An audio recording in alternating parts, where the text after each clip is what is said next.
Oke, kita mulai saja. Malam ini topik kita adalah tentang creation, penciptaan. Itu saya uh, dasari di teks Kejadian 1 ayat 1 sampai 2. Nah, apa yang bisa kita pelajari dari teks ini, Kejadian 1 ayat 1 sampai 2, dan hubungannya dengan teologi dan teologi apa yang bisa kita hasilkan?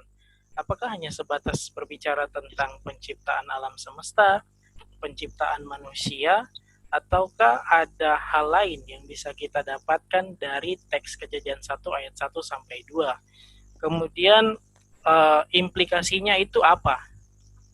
Implikasi baik dari segi teologis, humanis, bahkan juga kosmis, itu implikasinya apa? Nah, ini yang akan kita pelajari malam hari ini. Nah, sebelum kita masuk dalam pembahasan yang lebih serius, mungkin kita atau teman-teman bertanya, kenapa pembahasan mengenai kisah penciptaan dalam Alkitab itu merupakan hal yang penting yang harus dibahas? Pertanyaan ini pasti muncul karena ya anak sekolah minggu pun pasti senang kalau dengar kisah penciptaan. Bahkan mungkin kurikulum awal sekolah minggu itu berbicara tentang penciptaan. Dan mungkin hanya sebatas masalah penciptaan, tetapi kenapa ini bahas untuk dipenting? Khususnya bagi kita ya, orang-orang yang katanya teolog. Yang pertama, ada beberapa alasan. Yang pertama itu karena pasal-pasal awal di kitab Kejadian, khususnya yang berbicara tentang penciptaan itu dianggap hanya kayak fantasi liar, bahkan mitos Yahudi kuno yang tidak tepat, tidak relevan untuk kita tafsirkan dan ambil pelajarannya untuk kita masa kini. Nah, ini pasti teman-teman sudah tahu ya. Ini pasti pendapat dari orang-orang yang ya begitulah. Kemudian yang kedua, pembahasan tentang Tuhan sebagai pencipta.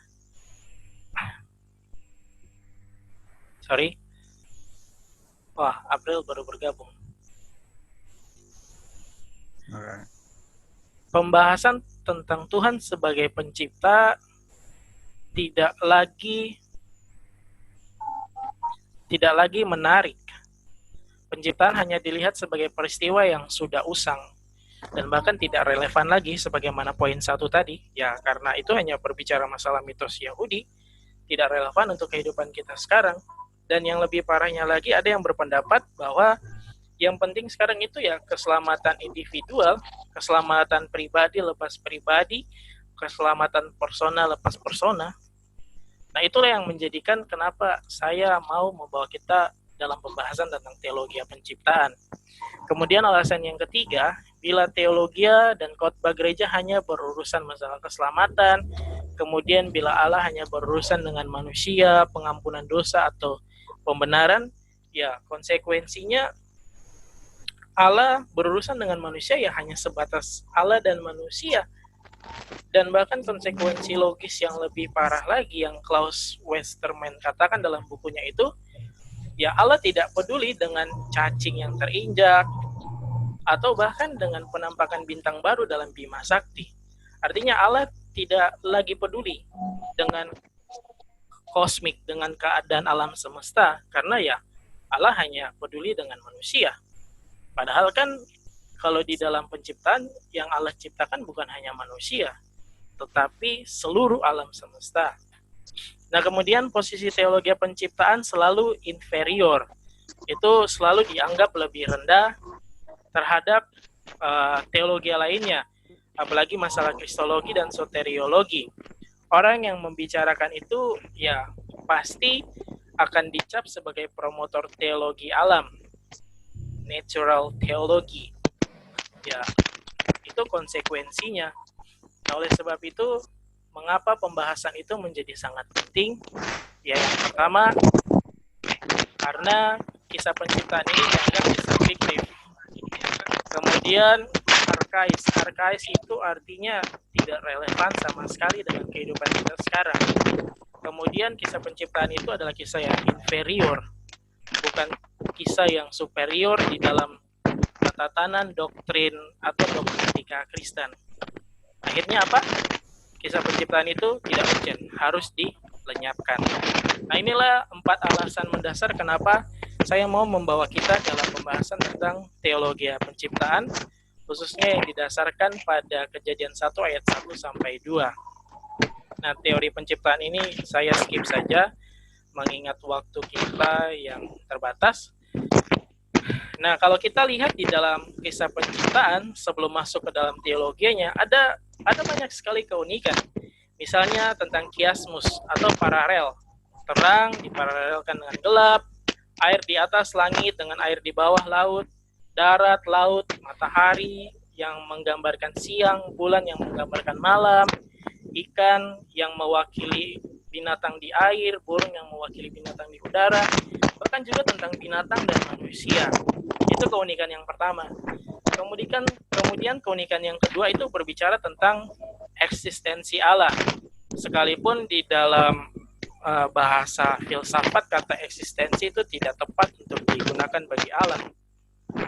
Tapi dari kisah penciptaan ini kita bisa melihat bahwa Allah yang diyakini oleh teologi Kristen itu bukan Allah yang monoteisme mutlak, tetapi monoteisme yang trinitarian, di mana terdapat ada pribadi Bapa, Anak, dan Roh Kudus. Kemudian tentang eksistensi ciptaan, ada tumbuhan, binatang, benda langit. Kemudian juga keunikan yang berikutnya ada konsep evil and good, konsep tentang yang baik dan konsep tentang yang jahat. Itu teman-teman bisa baca lebih lengkapnya di screen saja. Kemudian tugas masing-masing ciptaan. Tumbuhan itu tugasnya berbuah, berbiji, tunas muda atau daun, makanan bagi binatang dan manusia. Kemudian tugas binatang, kawin, terbang, berenang. Dan yang terakhir, tugas manusia, debu tanah, tunduk kepada Sang Pencipta dan Sang Pemberi nama. Kemudian juga manusia diberikan tugas untuk memberikan nama bagi masing-masing penciptaan yang ada. Dan yang paling penting adalah manusia merupakan refleksi peta atau gambar Allah, wakil Allah dalam memberi perintah. Nah, kita masuk pada poin yang intinya mengenai teologi penciptaan atau theology of creation. Oke, kenapa April terputus? Oke, kita lanjut saja, bisa? Oke, di dalam Kejadian 1 ayat 1 sampai 2, teman-teman bisa baca sendiri ayatnya, entah itu di dalam bahasa Indonesia, bahasa Inggris maupun bahasa Ibrani.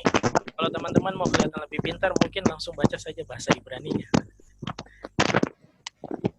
Oke, langsung saja kita masuk pada pembahasan yang pertama. Saya mengawali pembahasan yang pertama pada klausa pada mulanya Allah.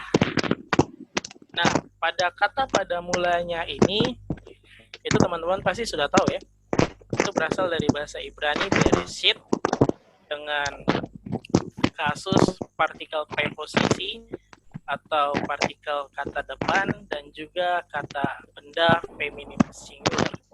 Nah, apa maksudnya di sini? Kata be merupakan preposisi yang menjelaskan tentang saat berada di suatu tempat tertentu, khususnya berkenaan dengan beradanya sesuatu atau terjadinya keadaan dan peristiwa. Entah itu secara lokatif, berkaitan dengan lokasi yang menjadi tempat di mana binatang atau manusia itu berada dan berawal, maupun juga secara temporal, aspek waktu terjadinya sebuah tindakan atau kejadian. Temporal di sini bukan arti atau negasi atau lawan dari kata permanen ya, tapi temporal di sini dalam kaitan dengan studi Ibrani itu lebih kepada penekanan tentang aspek waktu terjadinya sesuatu atau sebuah tindakan atau kejadian. Nah, dalam sandingan dengan kata bereshit, maka kita bisa simpulkan bahwa begini. Penulis kitab Kejadian ingin mengemukakan bahwa peristiwa sejarah atau peristiwa penciptaan ini bukan peristiwa fiktif, Tetapi peristiwa penciptaan ini adalah peristiwa sejarah yang evidensial. Evidensial itu artinya bisa dibuktikan dan juga kemudian absolut, karena memiliki unsur dan nilai lokatif dan temporal. Ingat ya, temporal bukan berbicara masalah lawan dari permanen. Kalau dalam konteks ini temporal lebih menekankan aspek waktu terjadinya sebuah tindakan atau kejadian. Nah, oleh sebab itu kita mau bertanya, kalau kalimat Bereshit itu berarti bahwa penulis kitab Kejadian ingin menekankan bahwa ini peristiwa yang nyata, peristiwa di mana kita bisa tentukan waktunya, kita bisa tahu siapa yang mengadakan peristiwa itu. Pertanyaannya, kapan, oleh siapa, dan di mana peristiwa itu terjadi? Nah, ini dijawab pada pribadi Allah sendiri, yang dimana pada klausa ini kata Elohim bukan merujuk atau bukan membawa kita pada tema triteis. Ada 3 Allah yang berdiri masing-masing pribadi, tapi punya esensi yang berbeda antara pribadi satu dengan pribadi yang lain. Tetapi menggambarkan keberadaan dan kebagaimanaan Allah, serta juga tentang kemuliaan dan keagungan. Nah, berkaitan dengan eksistensi, penulis kitab Kejadian itu ingin mengemukakan bahwa pelaku peristiwa penciptaan adalah 3 pribadi Allah Tritunggal, yakni Bapa, Sang Firman atau Anak, kemudian Roh Kudus. Nah, ini juga menyadarkan kita ya, karena selama ini kan kita mungkin sebelum kita masuk sekolah teologi ya, saya harap sampai sekarang juga kita punya pemahaman bahwa kisah penciptaan itu bukan hanya dikerjakan sendiri oleh Sang Bapa, tetapi Sang Bapa, Sang Anak, dan Roh Kudus itu sama-sama bekerja di dalam kisah penciptaan. Nah, ini juga sekaligus menunjukkan bahwa baik Sang Bapa, Sang Firman atau Anak, dan Roh Kudus adalah oknum pribadi yang berbeda, namun satu dalam hal esensi. Tapi esensinya itu bukan esensi yang abstrak, tetapi esensi yang berpersona atau berpribadi. Allah itu bukan Allah yang sekedar sebuah pribadi yang abstrak, yang tidak ada keadaannya, tidak ada nampak wujudnya, tapi Allah itu pribadi yang hello kok, ini sudah berlangsung ini. Tapi Allah itu adalah suatu esensi yang berpribadi, yang hidup, yang nyata. Makanya kalau teman-teman baca di dalam Ulangan 6 ayat 4 itu, di situ jelas sekali Tuhan itu Allah kita, Tuhan itu Esa. Esa di sini artinya bukan Esa mutlak tunggal satu, tetapi ada kejamakan di dalamnya. Nah, kemudian berkaitan dengan kemuliaan dan keagungan, Elohim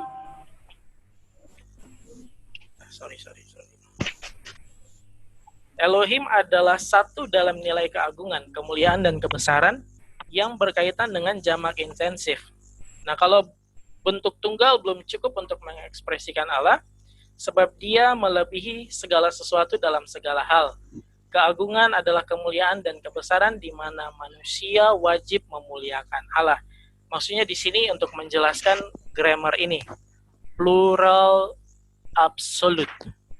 Plural di sini sekali lagi bukan merujuk pada Allah itu 3 pribadi yang berbeda-beda ya, tapi ini menggambarkan tentang tema Trinitarian dan juga berbicara masalah kemuliaan dan keagungan yang dimiliki oleh Tritunggal itu sendiri.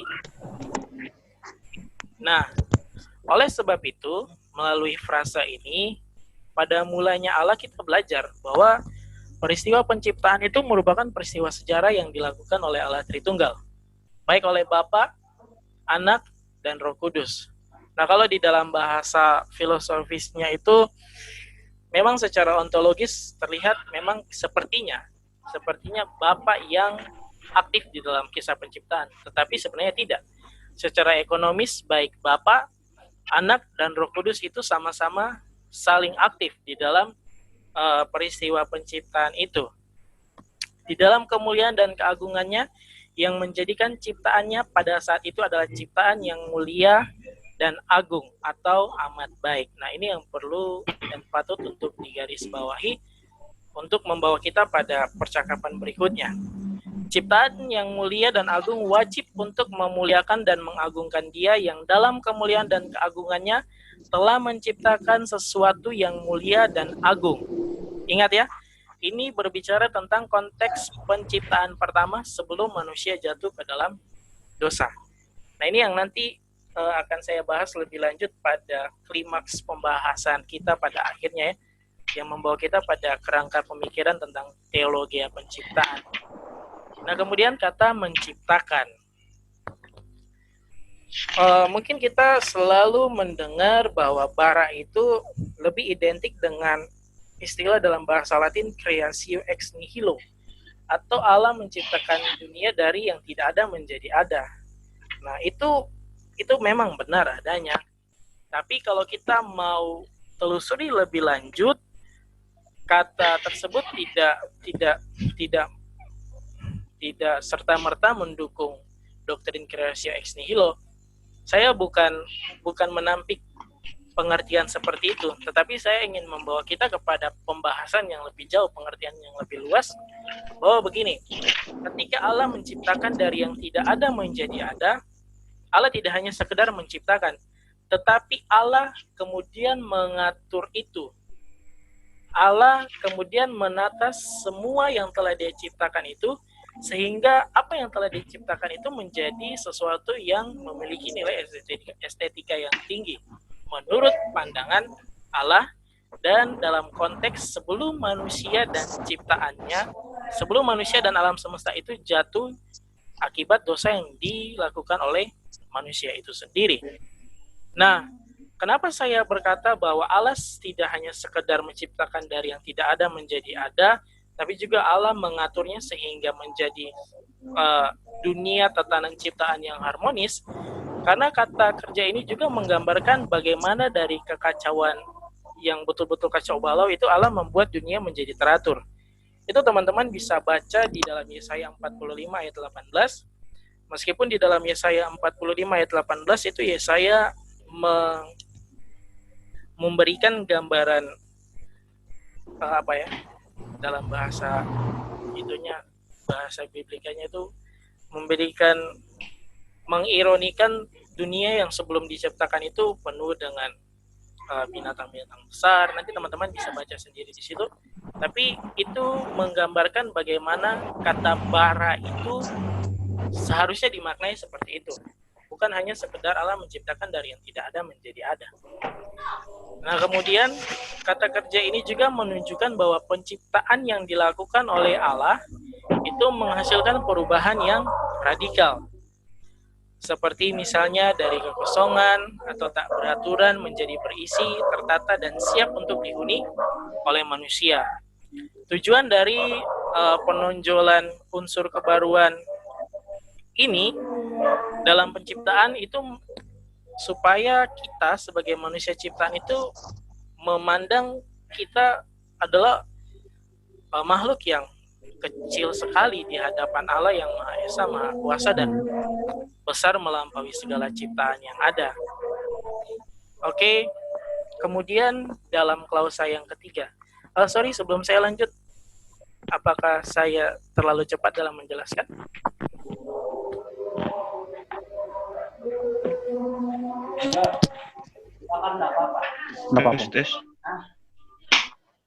Iya. Apakah lebih saya dekat lagi, Bang, terlalu cepat dalam menjelaskan atau Oke, langsung aja ya. Kemudian klausa yang ketiga, bumi belum berbentuk dan kosong, gelap gulita menutupi samudra raya. Nah, keadaan bumi, kenapa saya bilang tadi Allah itu tidak hanya menciptakan dari yang tidak ada menjadi ada, tapi juga Allah itu menata dunia yang sudah diciptakan itu sehingga menjadi dunia yang indah dan yang harmonis. Karena bumi sebelum diciptakan oleh Allah, di dalam Kejadian itu digambarkan sebagai belum berbentuk dan kosong. Dan lebih ironisnya lagi, itu gelap gulita menutupi samudra raya. Nah, apa artinya kalimat ini atau kata-kata ini? Kata-kata ini berasal dari bahasa Ibrani tohu wa bohu. Itu digunakan sebagai kesatuan yang tidak bisa dipisahkan, menggambarkan sebuah padang pasir yang liar, yang kosong, serta juga yang kacau. Jika kita melihat dari analogi penggunaan kata ini secara semantikal, maka bumi tidak hanya digambarkan sebagai tempat yang tidak produktif dan tidak berpenghuni, tetapi bumi juga digambarkan sebagai lingkungan yang tidak bersahabat, serta yang tidak bisa dihuni, karena bumi hanyalah limbah yang tidak ada kehidupannya sama sekali, bahkan tandus, tidak bernyawa, dan hanya bayang-bayang fata morgana, kesia-siaan. Ingat kembali penjelasan saya sebelumnya mengenai kata Bereshit bara ya. Oke, Bereshit bara. Nah, kemudian kata gelap gulita menutupi samudera raya itu digunakan untuk menggambarkan keadaan bumi yang dilingkupi kegelapan malam yang membahayakan, kemudian laut dengan gelombang dahsyat yang menyebabkan kekacauan, kemudian selain itu, kayaknya waktu kita ini sisa 10 menit.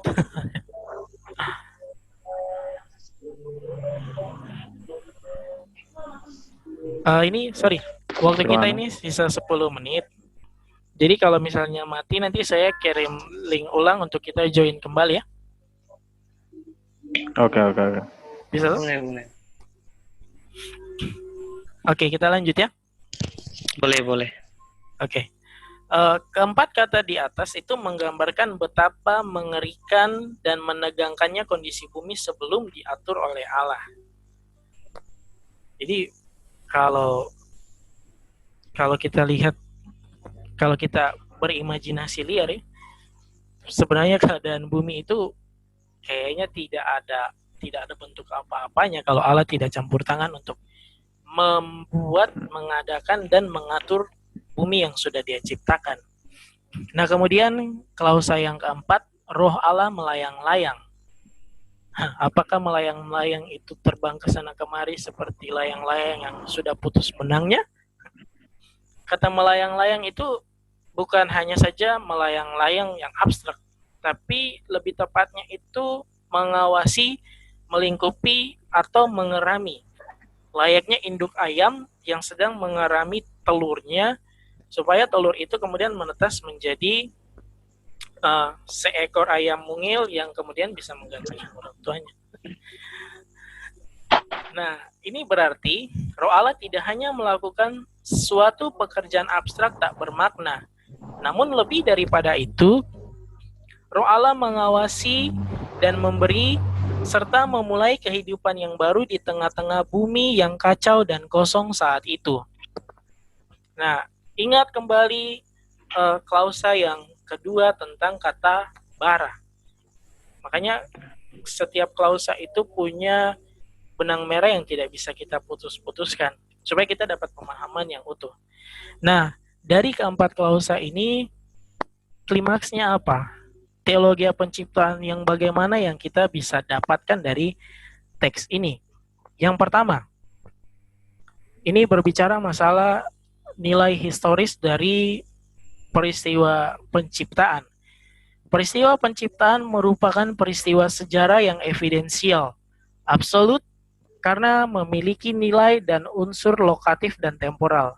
Ingat ya, tadi temporal itu bukan lawan dari permanen, tetapi itu menjelaskan aspek waktu dan tempat di mana peristiwa itu terjadi. Nah, kalau teman-teman mau tanya di mana peristiwa itu terjadi, ya di alam semesta. Dan ayat itu jelas sekali memberitahukan bahwa peristiwa itu terjadi dalam skup kecil itu di bumi. Pada mulanya Allah menciptakan langit dan bumi.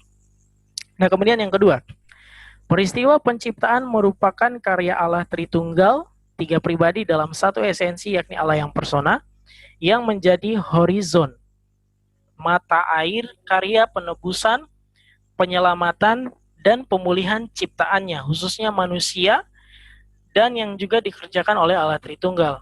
Makanya kenapa saya bilang teologi penciptaan ini penting untuk kita pelajari, karena inilah yang akan nanti memimpin kita kepada pemahaman yang benar tentang Allah Tritunggal, tentang Kristologi, tentang soteriologi, bahkan juga tentang eskatologi.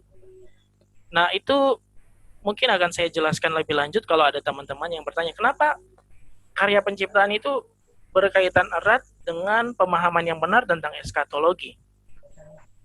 Nah, kemudian Allah yang adalah subjek segala sesuatu, causa prima, penyebab utama semua yang ada itu secara simultan, secara bersama-sama itu juga sebagai objek penyembahan semua manusia ciptaannya. Jadi Allah yang kita sembah itu bukan hanya menempatkan diri sebagai subjek, tapi juga dia mau menempatkan diri sebagai objek, tapi objek dalam konteks worship atau idolatri, penyembahan. Nah, kemudian yang keempat, Allah adalah pencipta yang ada sebelum dan di atas ciptaannya. Dia melampaui segala sesuatu. Nah, oleh sebab itu kepada Dialah bergantung semua ciptaan, dan kepada Dialah semua ciptaan itu akan bertanggung jawab, mempertanggungjawabkan segala sesuatu di hadapan Allah. Sebagai pencipta, Allah bukan hanya saja sebagai seorang konseptor, tapi Allah juga adalah inisiator, bahkan Allah itu eksekutor, dan Allah itu juga organisator. Allah tidak hanya mengkonsep apa yang akan dia lakukan, tetapi Allah juga menginisiasi, menggerakkan, dan tidak hanya sebatas menggerakkan, dia juga mengeksekusi, melakukan, dan bahkan bukan hanya sampai pada batas eksekutor. Allah itu juga organisator. Allah yang mengatur segala sesuatu yang sudah dia konsep, inisiasi, eksekusi, itu dia mengatur segala sesuatu. Nah, kemudian sekalipun Allah adalah pencipta, Alkitab tidak pernah mengidentikan sang pencipta dengan dunia ciptaan. Dunia ciptaan itu tidak boleh diperilah. Nah, ini yang membedakan kita dengan pandangan tentang Allah dari agama yang lain. Nah, namun kemudian tidak ada dikotomi, tidak ada pemisahan yang terlalu signifikan, bahkan tidak ada sama sekali antara alam dan wahyu, dunia dan Allah, seolah-olah begini. Ketika kita memilih hanya menyembah kepada Allah, kita melepaskan tanggung jawab kita kepada dunia ciptaan. Atau ketika kita memilih lebih mengasihi dunia ciptaan, bukan lebih, kita memilih untuk mengasihi dunia ciptaan, secara otomatis kita melepaskan tanggung jawab kita sebagai manusia ciptaan untuk menyembah sang pencipta. Itu sama sekali tidak diajarkan oleh di dalam ranah teologi penciptaan.